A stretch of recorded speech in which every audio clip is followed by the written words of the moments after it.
আচ্ছা ঠিক আছে, বিকেলে আমার টাকাটা ব্যাংকে পাঠিয়ে দিয়েন। ঠিক আছে, কোনো সমস্যা নাই, টাকাটা তাড়াতাড়ি পাঠিয়ে দিয়েন। আচ্ছা। স্যার স্যার কয়টা টাকা দেন না স্যার, সকাল থেকে কিছু খাই না, কিছু খাবার কিনতাম স্যার। হ্যাঁ, আমি 1 কোটি টাকা দিয়ে 2টা স্বর্ণের কয়েন কিনছি। হ্যাঁ হ্যাঁ। স্যার ও স্যার কয়টা টাকা ভিক্ষা দেন না। বুঝলাম না, আমি এরকম রাস্তার ফকিরিয়া যদি আমারে ডিস্টার্ব করে দেয়, তোমারে রাখছি কি আমার চেহারা দেখার জন্য? সরি স্যার, আপনি টেনশন করেন না, আমি বিষয়টা দেখতাছি। যা এখান থেকে যা, যা এখান থেকে যা। আল্লাহ, মানুষেরা তো অহংকার কা, শুধু ধাক্কা ধাক্কি করে। স্যার অল্প কয়টা টাকা দেন না স্যার, দেন না, আমি আবার আপনার কাছে ব্যয়ের মতো আইছি স্যার।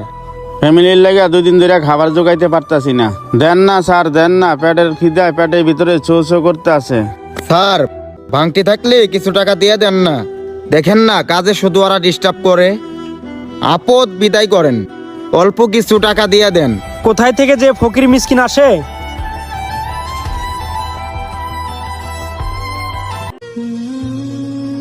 হ্যালো,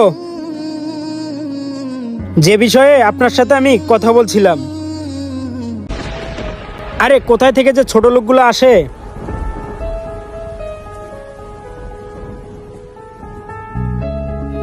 ইয়াল্লাহ, এদের স্বর্ণের কয়েন স্যার। না, এই কয়েন আমি ওরে দিমু না, হয় খুবই অহংকারী লোক। এই কয়েন বেচে আমি বড় লোক হয়ে যাবো, যাই।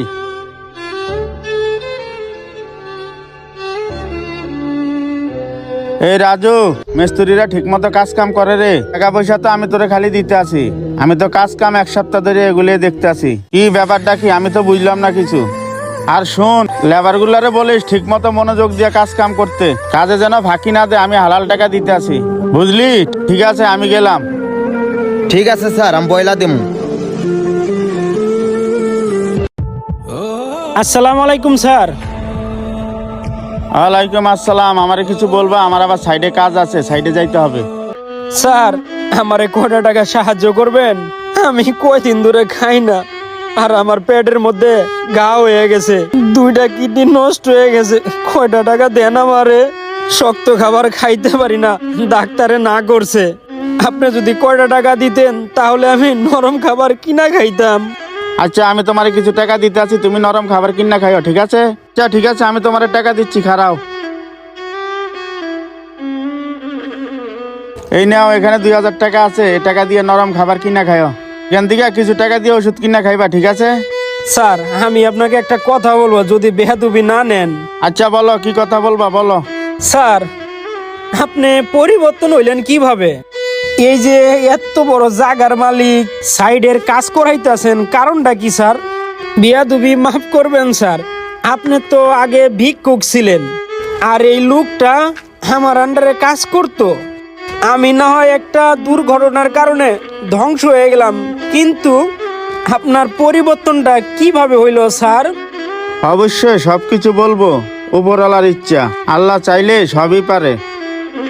আজকে আমার এই জায়গায় আসার পিছনে আল্লাহর রহমত আছে। জানো এই অবস্থা তোমার কিসের কারণে হয়েছে? একমাত্র তোমার কারণ আর তোমার অহংকারের কারণে আজকে তোমার এই অবস্থা হয়েছে। অহংকার পতনের মূল, তুমি একজন অহংকারী ছিলা, সেই কারণে আজকে তোমার এই অবস্থা। এই যে এত কিছু দেখতেছো না আমার, এগুলার পিছনে আল্লাহর নিয়ামত আছে। আর শুনো, অহংকারীকে আল্লাহ তাআলা পছন্দ করে না। আজকে তোমার অহংকারের কারণে আজকে তোমার এই অবস্থা হয়েছে। তার মানে কি আজকে আমার এই ধ্বংসটা হয়েছে আমার অহংকারের কারণেই?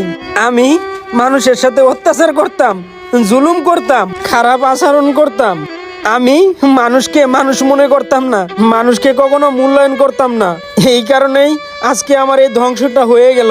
কিন্তু এক সময় আমার তো অনেক অর্থ সম্পদ ছিল, কিসের থেকে যে কি হয়ে গেল আমি কিছুই বুঝতে পারলাম না। তাহলে শোনো, তোমার এই পতন কিভাবে হলো। স্যার অল্প কয়টা টাকা দেন না স্যার, দেন না, আমি আবার আপনার কাছে ব্যয়ের মতো আইছি স্যার।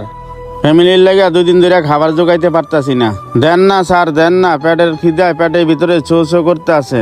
স্যার ভাঙটি থাকলে কিছু টাকা দিয়ে দেন না, দেখেন না কাজে শুধু ওরা ডিস্টার্ব করে। আপদ বিদায় করেন, অল্প কিছু টাকা দিয়ে দেন। কোথায় থেকে যে ফকির মিসকিন আসে।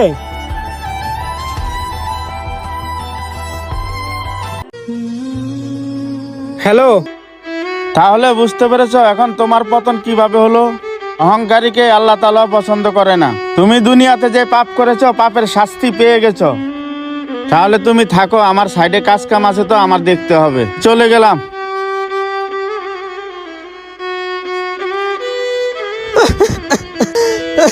আল্লাহ তুমি এটা কি করলা আল্লাহ,